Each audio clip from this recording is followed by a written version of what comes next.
Man of your own word, at least. Yeah. Purge, do you agree? I think the Alliance draft looks good to me, but I am a little worried about some of their lanes. I feel like if X doesn't do well, it's going to be tough. All right, well, with that said, let's see what Zyri as well as Cinderin have to say. Guys, take it away. All right, game number 2 here, Cinderin. This is what it's all about. Alliance, 1 loss away from elimination. They absolutely need a victory here to take us to an ace match and have a chance at survival. Thoughts about the draft overall, sir? I really like how Alliance just pull out something completely new. When they're on the brink of elimination, like you said, they have to win. They choose a Mirana Bane opener, which we haven't seen for a very long time. Reminiscent for me of Sigma International that used to play that quite a lot, also with Mad as the drafter, I believe, for that team. So when I think of Mad, one of the first heroes that comes to mind is the Bane Elemental. Yeah. I mean, there was that period on Sigma where it was just, if you let that in the pool, you were going to suffer some sad nightmares. I like Alliance's draft more here. I think their laning stage is going to go fairly easily for them. All right, Loda is actually looking to maybe get involved in a fight here. I believe Fata will just get this rune and get away. The question is this arrow? No, not even close. Okay. So,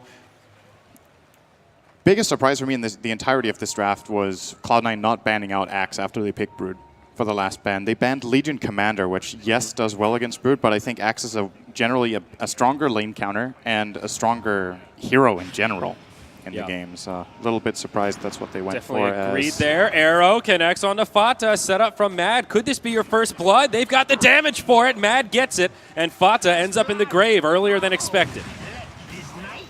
This is a really good start for Alliance. And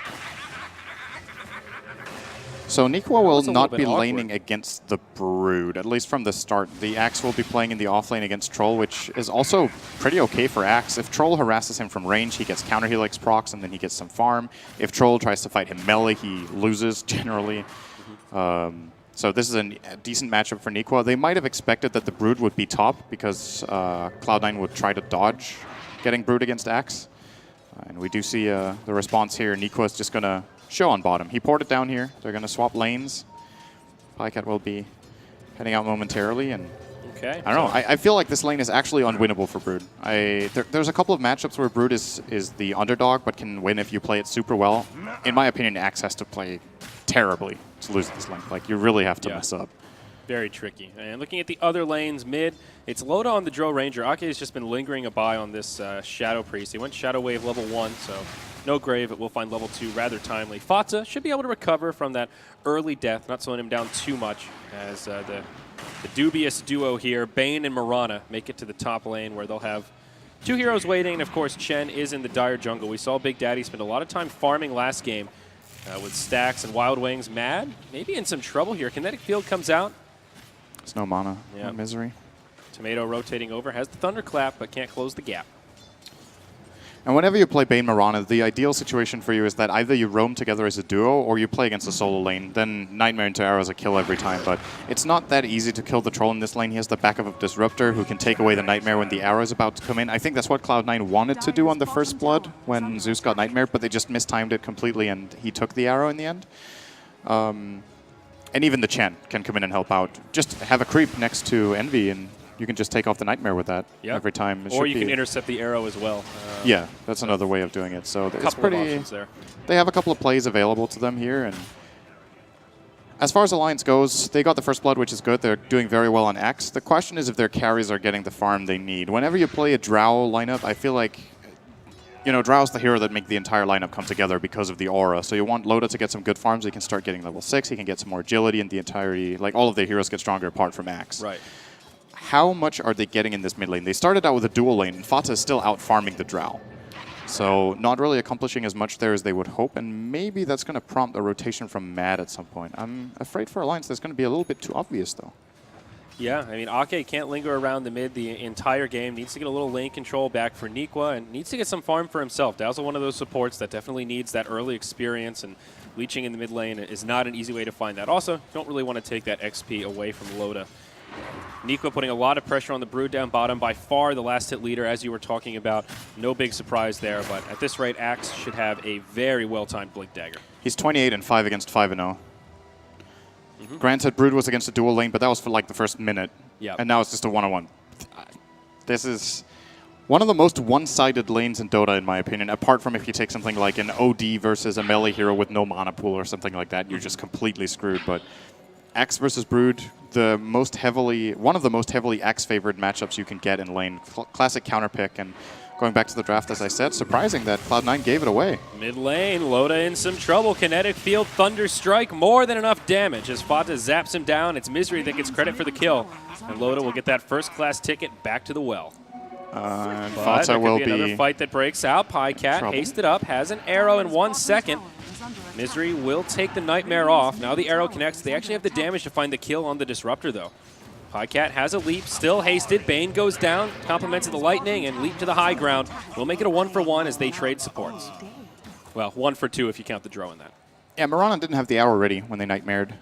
Pycat needed another 3 seconds. Fortunately for Alliance, they chose to juggle the Nightmare. Also, the arrow might have missed entirely, and they did get 1 target, but of course, they were looking for the Zeus. They end up getting the Disruptor. It's still pretty good. And all the while down And bottom, the they push get the commences tower. from Alliance. Ake will find the last hit as Nikwa zones out the Broodmother, and Misery as he rotates down. So still okay for Alliance. Tro falling is never good news, but Nikwa's farm continues to impress. Already has the Tranquil Boots up, and as we were talking about, making great headway towards the prized Blink Dagger. Yeah, I feel Pycat. like Pycat's farm is a little lackluster here, Sind. Only 11-2 in raw CS. It's very important for him that he has the draw aura. One of Mirana's biggest weaknesses when it comes to being played in the carry role is she has very bad base damage. And you can compensate for that with the draw aura, but she's still going to be about 20 damage short of the Troll Warlord if he plays it in melee form. And of course, he's also playing against the threat of Chen rotating or Disruptor coming in as a great hero at ganking Mirana with the Glimpse.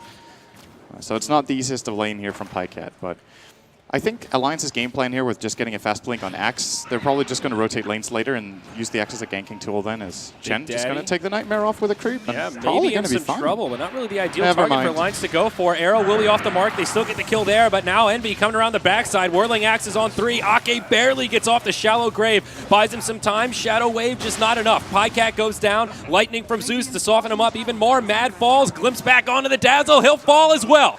It's Cloud9 coming out big in the top lane.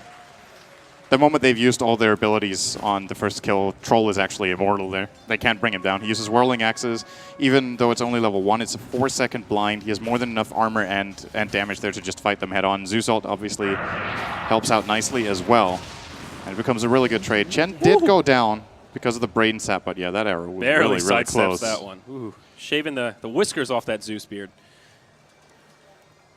Bone 7 getting a little more space in the bottom lane, though, all the while. Nikwa will come down to reinitiate here, but at least Bone 7 has his Soul Ring, so now can spam out these Spiderlings and found his level 6. Things getting just a little bit better for him. He hasn't died at all, which is something. Yes. Not a lot, but it's something. That's the least he can do in a lane against Axe. Unfortunately for him, it's kind of what the situation you're stuck with, but now he's reaching level 7, and this is when Brood can start transitioning into the jungle very effectively, farm the jungle instead of the lane, and then Axe is going to farm lane creeps, and Brood's going to farm the jungle. But Nikwa won't let him. He's going to go farm his own jungle instead, and then Bone 7 will resort to cutting the wave here behind the tier 1. It's a very risk-free play for Broodmother in particular, because you don't need to use the hero for it, you just use the spiders. But still, he has to be worried that a rotation from Alliance could come at any point in time, and if they start covering their own jungle with some detection, he actually can't even go there either, and then he's in a lot of trouble. Has to know that Nikwa's Blink is coming right up as well with the amount of farm he has. Big Daddy, level 5, not really farming that quickly, though. At this rate, not looking like he'll have a mech in a super fast timing, closing in on that headrest, but staying quiet for now. He went for this level 1 penance again here, Cinderin. We saw it before, we questioned it, and I guess that means it certainly wasn't a misclick as we were hypothesizing. Well, I don't even remember seeing him cast it in the first game. Nor I, but... Maybe a few times, but very little. What could this be for? Does it work on Rush? Might break the Lincoln's effect. I don't know if it actually slows. Well, if it Roche. breaks it, then it works. Then he can get the... I want to say yes. I'm pretty sure If it's a it works on 14% damage amp on Roshan, that's actually kind of nice. I mean, it's... Yeah, but how soon are they going to be taking Roshan? Do you really need to skill it pre-level 6? That's the other question. Nikwa getting a little aggressive here, gets glimpsed back to basically where he was. And well, that'll be the end of that. So maybe it's for Roche. I don't know, That's what I'm thinking if it works, because he hasn't really been ganking that much with it, I think, but maybe he's done some math here. The main reason I think you don't get Penitence is that it costs 100 mana, and that means you don't have mana for something else. Like, if you look at the entirety of Chen's abilities, he actually can't cast every ability once. So it's, or he can, wait, let me see. 375. It's 575 if he casts every ability once, excluding sending someone back with Test of Faith. So he doesn't have the mana pool for it at all. Yeah. So it's a very situational pickup, getting the Penitence, and if you do cast it, then maybe that's instead of your mech, and that's really not the problem you want to have. Yeah, that's But maybe we can see it in use in this game. Let's try to keep an eye out for the Penitence. My theory is still Roshan. It's got to be. Well, a keen eye we shall keep. Mid lane still just farming away. Pycat has rotated to try and find a baseline of farm. We mentioned he was a little lackluster on that front. Now the smoke gets reeled from Alliance. They jump onto Fata. They set up for an easy arrow, and the slam dunk finds a kill. This is not the best of trades, though. There's a ping in the Roche pit coming out from Loda. They realize something's up. They realize it too late. Big Daddy did not use it on the Roche. Nope. So that's crossed that one off the list. We're running low on possibilities here. Alliance, what do they want to do here, though? They see Roche has gone down. Troll Warlord the one to pick up the Aegis. It's a Moonlight Shadow. The jig is up for Big Daddy as he gets caught by a Berserker's Call. The dunk is there despite the kinetic field, and Axe will get a kill out of it. So Roche goes the way of Cloud9, but they do concede 2 deaths and a couple of Chen creeps in exchange. Still, I think Cloud9 are pretty happy with getting the Aegis here for Eternal Envy. He will be farming up pretty fast. The big farm leader still acts by quite a few hundred down to the 2nd place, but then the next 3 are all Cloud9. And considering how Brood got run over in lane, it's similar to what we saw in the game with Vici Gaming versus Cloud9, where Brood actually died like 5 times in lane and still kept up a nice net worth. And well, now Bone 7 has a hand of Midas, so he's going to be doing begins. fine. They also claim the bottom tier 1 tower. It is going to be denied here by Ake, but important map control to gain for Cloud9. Getting access into the Radiant jungle is a key component in making Brood as useful as possible. Yeah, both Pycat and Loda kind of struggling to really come online here. You see this build on Drill Ranger, usually when she's a bit behind, power treads into triple Wraithband, getting every little bit of agility he can to give more damage to his team. And you look at Pycat's inventory, pretty sparse. Singleton Wraithband for him and just Phase Boots Bottle. Bane farming about on point with these Archer cores for Alliance, which is usually not a great sign. No, the laning stage for Alliance did not go as they hoped, apart from the Axe, who did great. He's going to jump mid. On to Moosery. They'll cut off his head and hang it on the wall. And Nico is doing great in this game. He's 3-0, and 86 CS minute 11 is definitely very good on the Axe. So he's getting the job done. But like I said, the farm is still lacking for Alliance. And you've got to worry for them when Bone 7 starts taking over their jungle, right? How much farm can they actually get? They can get the lane farm, they can get their Ancients, and then that's kind of it. They can't really invade the Dire jungle when Troll has an Aegis and they're invading into Zeus. It's very difficult. As they try to put some pressure here, will not claim the tower. Misery. Thinking about the glimpse, that's a short one. Less than ideal for sure. Dazzle does find level 6, though. We've talked about the weave as one of the reasons why Dazzle is picked up now a bit more than he was. So we're seeing teams really group up and utilize the power of that ultimate. Nikwa, looks like a Blade Mail will be on the horizon for him on the Axe. Fairly tried and true item, though. Not something you see every game. Thoughts about it here? It's really good against Zeus and Disruptor. Not so much against the Axe and Brood, against the Troll and Brood. It can be okay against Troll on occasion, I guess. If he starts taking a fist fight, you just pop the Blade Mail and he has to like make a decision. Right. But it's very, very nice against Zeus. And Disruptor, if you get caught in the kinetic field, you pop your, in the storm, you can actually maybe kill off the Disruptor by Blade Mailing inside the static storm. That's pretty nice. So yeah, certainly. It's pretty okay here.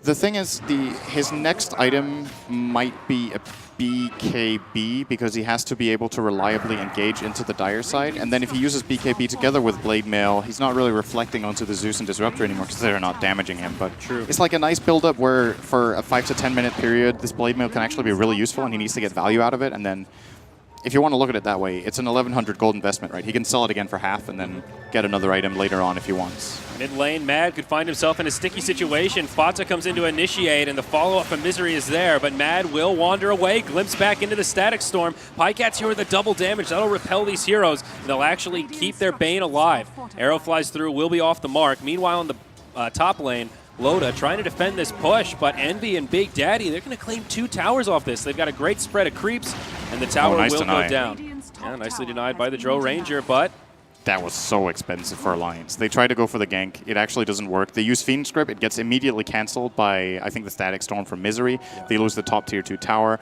Bone 7 is pushing the bottom tier 2 tower. I think they actually even smoked for that gank? Or did they? Maybe they just rotated or used Moonlight Shadow. Nah, that's a while ago they used that. So I didn't see. It was not a which way Moonlight they Shadow. I think they just rotated. They might have just rotated for it, but unsuccessful. They lost a lot of map control, a lot of gold on that.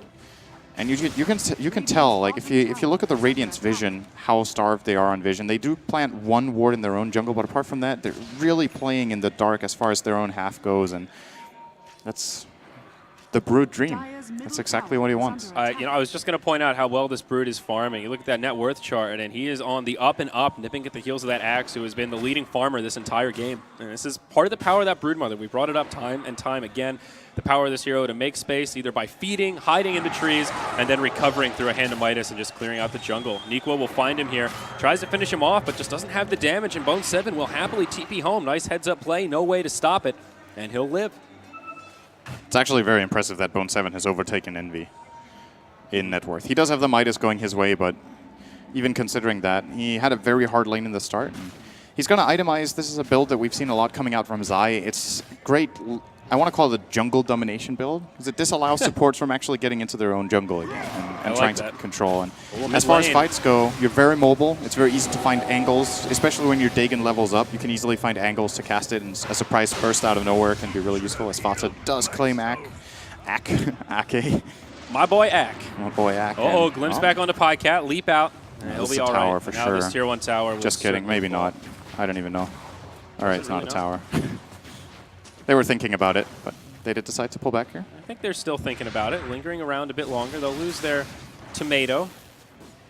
Well, that doesn't mean they can't commence the push. The Wild Wing, he'll go into the dance party and get that tornado onto the field to try and zone out some of Alliance. Hoping to maybe find the Axe and break his Blink Dagger, which he will do successfully. Though the tower's still standing. Glyph on cooldown. How did Cloud9 want to do this? Ooh. Oh, that was flying out for Fata. I think that's a point booster. That was a point booster. He's not going to be happy with that. That's the build-up for his Bloodstone. He went for a Blink first, which I think is... it's pretty unusual for Fata. He likes getting the Bloodstone first, but in this game, the mobility has been proving useful against the Mirana Arrow, against Axe, looking for initiation, so it has been nice, but... Yeah, Alliance will get that tier 1 tower mid. A nice little pick-me-up for Neeko there. Puts his ultimate on cooldown, but well worth it. Get like 900 gold and denying the 1200 for Zeus for a while. Bottom tower will go down though. You know, have one tier 2 and one tier 1 remaining, both in the mid lane. Classic situation against Brood. Seems like the side lane towers go down because either you try to defend bottom against Brood and it opens up top, or you're somewhere else and Brood takes bottom. But mid lane is still looking okay for Alliance.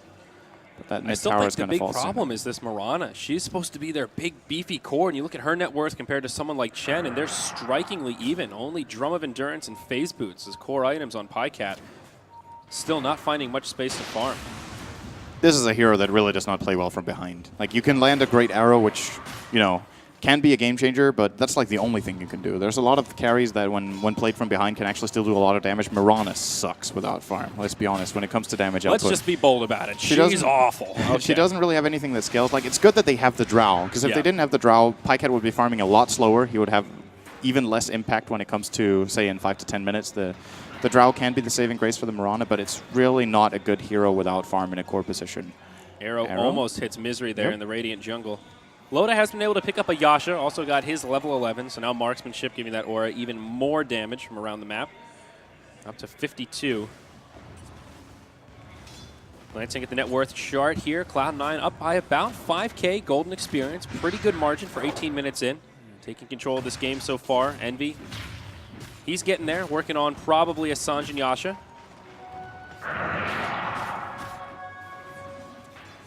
He's just going to use the ultimate to push out this siege creep, rotating into his own jungle.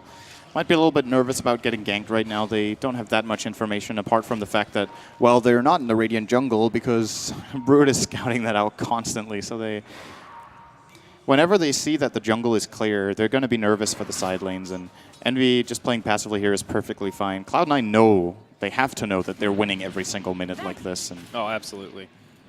I mean, this is This is what Brood loves to do. He's got a Dagon and hasn't found any kills yet. Still 0, 0, and 0, but it's not a cause for concern because they're just farming so much more effectively. And this is very comparable to how Secret were playing with Brood at DAC, where they would pick it together with, for example, they would play the Chen from Puppy together with a Shadow Fiend of Arteezy just farming. This time it's kind of the same recipe, but it's a Troll Warlord farming for Eternal Envy, but the Brood is still doing the same thing, the same build, the same aggression, trying to just cover the map. And I don't think I'll ever forget that elimination match from DAC with the Zai Broodmother going Dagon Rush. That was a tough game for Envy fans around the world.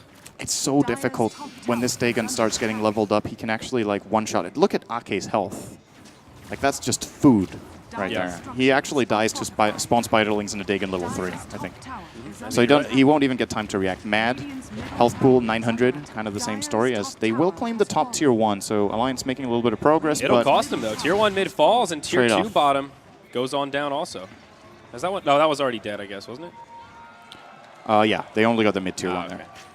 Still running out of access points here. Only one outer tower remaining for Alliance, that tier 2 in the mid lane. And that just furthers Brood's ability to control this jungle. There are no neutrals to be found. Even Envy joining in the invasion party here. Cloud9 are just being way more efficient around the map. I think it's also easier for them with their draft. Alliance's draft, the reason I really liked it was that I was imagining Axe would destroy Brood in lane. Check. They did that. And then the Bane Mirana looking for kills early on, and they have a decent combination. Like in any lane, they have a pretty good shot at it, but they just weren't able to really find the kills. And the Drow Aura, which was supposed to win them, their dual lane off lane, didn't really beat Eternal Envy. So the entirety of the game plan just kind of didn't work. And now they're stuck in a situation where their draft really wants to be ahead. They're really far behind. They have very limited map control, no real way of contesting Roshan's, for example. Their team fight is not that easy to set up in the pit. They have Blink Call, which is great, but apart from that, it's not really that easy for them to get in on this dire lineup. Yeah, and as we've talked about, playing from behind is an issue for Alliance. They just don't have this great team fight team. If Nikwa can't find the initiation with Berserker's Call or a stray arrow that nails somebody in the face, their ability to take a straight-up 5v5 team fight becomes a lot more difficult. Cloud9, hot off the Roshan. Aegis of the Immortal in the inventory of the Troll. No big surprise there, but Envy is still just farming like a madman. As he goes up to the top lane with his Alpha Wolf behind. Here we go, initiation. The Moonlight Shadow gets revealed as they bring down Big Daddy. Static Storm comes out to try and break it up a little bit. Alliance only get a singleton pick-off there. I think this is the first time ever in competitive Dota that that's the first main item of a Bane. I don't think I've ever seen that before. Not the Soul Ring, that one. Oh. That is very unusual. The nice thing is you can cast it while you're using Fiend's Grip, I believe, so you actually disappear, similar to Witch Doctor Death Ward. So it is kind of nice, but in pro-level play, it's very easily counterable. Like a Gem or a Sentry Ward can easily get the job done, and you're doing it against a Zeus, not to forget. Well, Nikwa now initiates on 2, but there's some follow-up damage. Misery will go down, gets chopped. Fiend's Grip out on Fata. Envy getting low. Remember, he has the Aegis. Fata, can he live? The mech keeps him alive a little bit longer, but still can't survive the onslaught. Mad in the front lines, caught inside of the kinetic field, but the Shadow Blade will keep him safe. The Berserker's Call from Nikwa catches 3. Alliance finally finding a fight that they needed. Envy will be isolated by the Nightmare. All of his friends are getting picked apart. Freddy Krueger tearing through his dreams as he tries to man up onto Loda. Shallow Grave comes out, and Envy will fall. That's the Aegis of the Immortal. Can they kill him again? The wolf finishes him off. Envy comes back to life. Pycat on the run. Whirling axes. Oh, just falls short. But that's about as good a fight as Alliance could have hoped for. Less than ideal. Still, that was a really good fight for Alliance. Like, they fought into an Aegis. They got 2 3-man calls out from Nikwa, really setting up the fight perfectly for them. Now, 2 buybacks were used in that fight. 1 on the Axe as well as 1 on the Disruptor to make that happen. Yeah. So at the end, it is a very minor gain for Alliance, but not by much. But it's a gain. And that's the first time that's happened in 10 minutes, I think. So it's a step in the right direction. They still need to find a lot more farm. But that was a really, really nice jump they got there. And I don't know how much value they got out of the Bane Shadowblade, but there's two aspects to it I want to finish off on. So the first one, of course, we did mention he can cast it while ulting and disappear from the fight. If there's no detection, that's really good. The other one is his ability to move around on the map and set up the gank in the first place, which is very nice when it comes to roaming supports. A lot of them benefit from the Shadowblade. It's the reason you see it saw it as a core build on, for example, Dragon Knight to set up the easy stun when you ganked. Also, let me think, what's another hero that sometimes... Eternal Envy sometimes gets it on his Tiny for the same reason, I believe. Has done that in the past. And there's a couple of other heroes that really benefit from this for the ganking. So I can definitely see it being a cool pickup on Bane. I just don't know if it's the right choice. For a very similar reason. You talked about true. that Blink they BKB got it on Centaur reaction as well. Now, the thing is, he got this over 3/4 of a BKB. And that actually would guarantee a Fiend script. There is no counter to a BKB grip, apart from if he gets bashed by Troll, which... He's probably the grip target in the first place. Yes. So absolutely. I'm still not sure how much I like it. I think it's a cool idea, but it could end up really backfiring. If Zeus isn't controlled, Matt can just get bolted or spotted by Zeus ult, and they can just counter him with like a simple glimpse. And Fata's farm is nothing to scoff at. We talked in the last game about Aghanim Scepter versus Refresher, and here Fata will go for the ladder with Oblivion Staff already in the inventory. Bloodstone down to 5 charges, so a little bit less than ideal there, but still finding decent farm. Bone 7 now up to level 3 Dagon and Boots of Travel. So he's a lot more mobile. Oh, there's a dire Sentry Ward. It reveals the Moonlight Shadow. Alliance in a little bit of trouble here. They get caught unaware. Nikwa gets glimpsed back. Ake will go down first. Mad goes one way, and it's Alliance just trying to Delta split out. Nikwa does get finished off. Loda on the run, but they're in hot pursuit. The Dro can't run fast enough. Run, pretty lady, run. She'll spawn some Spiderlings out of her corpse as Cloud9 find a 3-0. Yeah. Alliance kind of feel pressure to try something like this, and they chose the wrong place. This is, I think, the only Sentry Ward that Dire have on the map, and it's not freshly placed. It's been there for a minute and a half. Yeah. So a little bit unfortunate here for Alliance. They do have a gem on Bane, or maybe he dropped it. No, I think he was carrying it, but he wasn't running in front of the movement there, so might not have seen the Sentry. And they end up paying really hard for this. And in addition, the bottom tier 3 was claimed earlier by Bone 7, so there is actually Rax prospects here as Mad gets glimpsed and just instantly killed off the bot lane. Are they? They're just going to go mid. We could be looking at the end of the game here almost. They could get double Rax. The Glyph has already been deployed. You look at buybacks, they have none on their 3 dead heroes. It's a 2v5 on the field. Mid lane of Barracks will go down, and they just rotate bottom straight away. Forget about the ranged Barracks. It's all about the melee. Alliance feeling the pressure here. Nikwa coming up in about 10 seconds. Arrow flies through, sidestep by Envy, but he walks back into it. Oh no!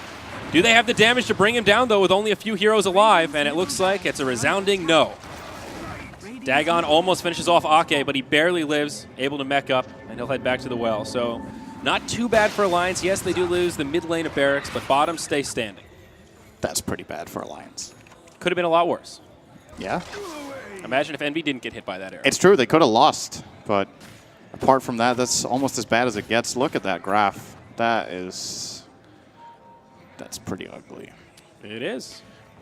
But yeah, I thought Cloud9 were going to get 2 lanes of Rax, so I actually agree. They got away with only losing 1 lane, but the problem is looking at Alliance's strength right now, what is it, really? It's very difficult. Bane, that's about it. It's very difficult for them to get into a fight and get an initiation that's going to give them an advantage. The only way I see them winning the next fight is if Nikwa plays like a god and gets a 3 or 4 man call, maybe even twice is necessary. But now they're having the problem of just follow-up damage. Oh, that's a big item for Loda. Yeah, you look at Loda's inventory, not much progression, but there's the big one. Will help keep him alive, but he's still not hitting particularly hard. How's Pycat doing in his progression? Actually making some pretty big strides. Maelstrom now in the inventory. Blade of Alacrity picked up, probably a Yasha coming out next. So slow and steady for Alliance. They're farming a bit more, but then you look over at Envy, and this big bad Bruiser's already got an Eye of Scotty and another 3,000 gold to boot to work towards his next item. Well, we're going to hear a sound we've heard a couple of times this game. Alliance are looking for something, but once again, all the information that Cloud9 just have from this Broodmother, it's a nice pick. We've talked about this a couple of times in this tournament, how Cloud9 really seem to favor vision in their lineups with like something like a Zeus for the ultimate to get information, and Broodmother, arguably one of the absolute best scouts in the game.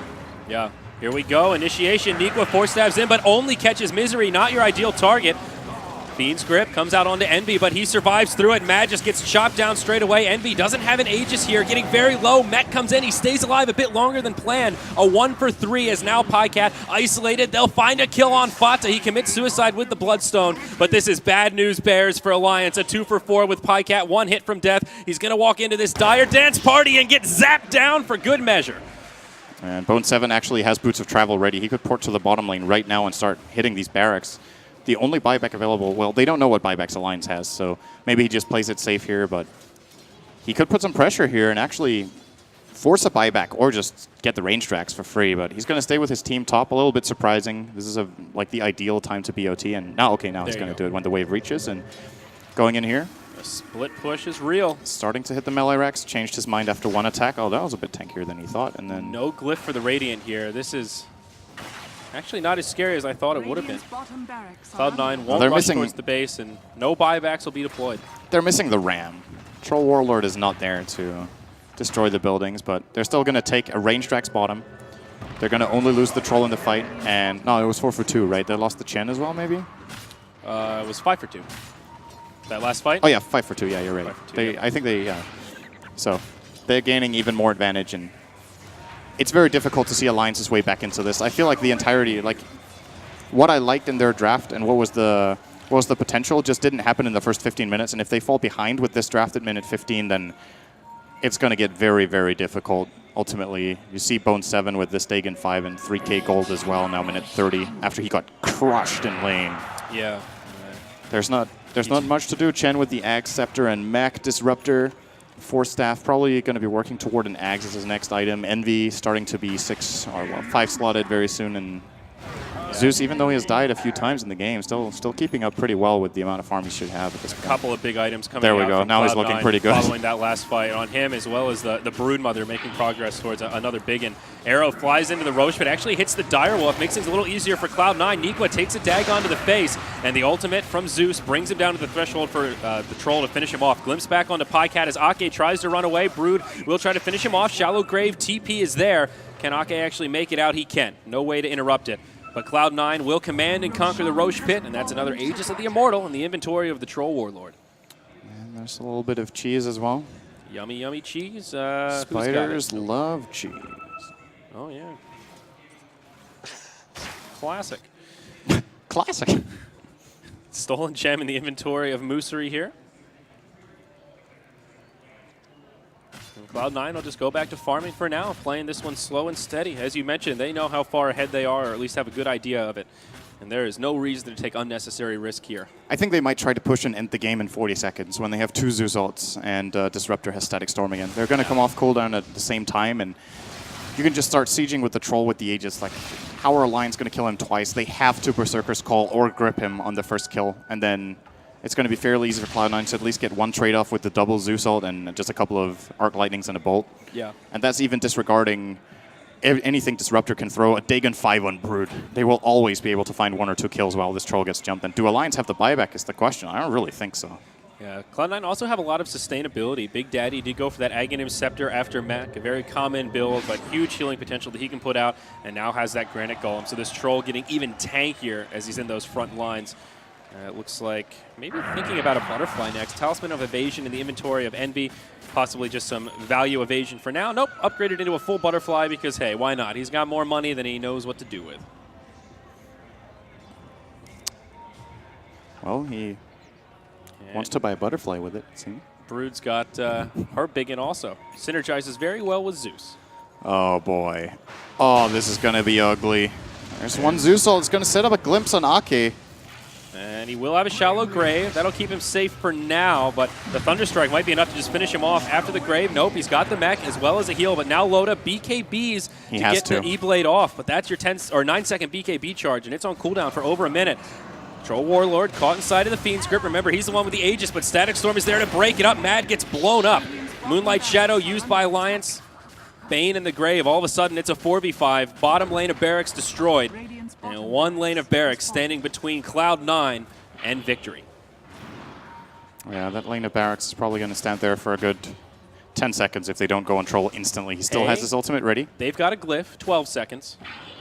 It'll buy them a Right, little oh, extra. I agree. They can buy it. Oh, well, maybe they They're don't going to care. do this in style. They want the tier 4s. Style points for Cloud9 here, going for the tier 4s right away. And This should be the final fight for Alliance. They've got to make what little hold they can here. They're not even going to do it. That's it. GG is called. Pycat taps out, and it is Cloud9 that'll take this series 2-0. And that will end Alliance's run here in StarLadder Season 12. nice game from Cloud9. After their Brood got completely shut down in lane, they kept their cool. They knew they were getting their farm. They get Phone 7 a comeback. The early aggression from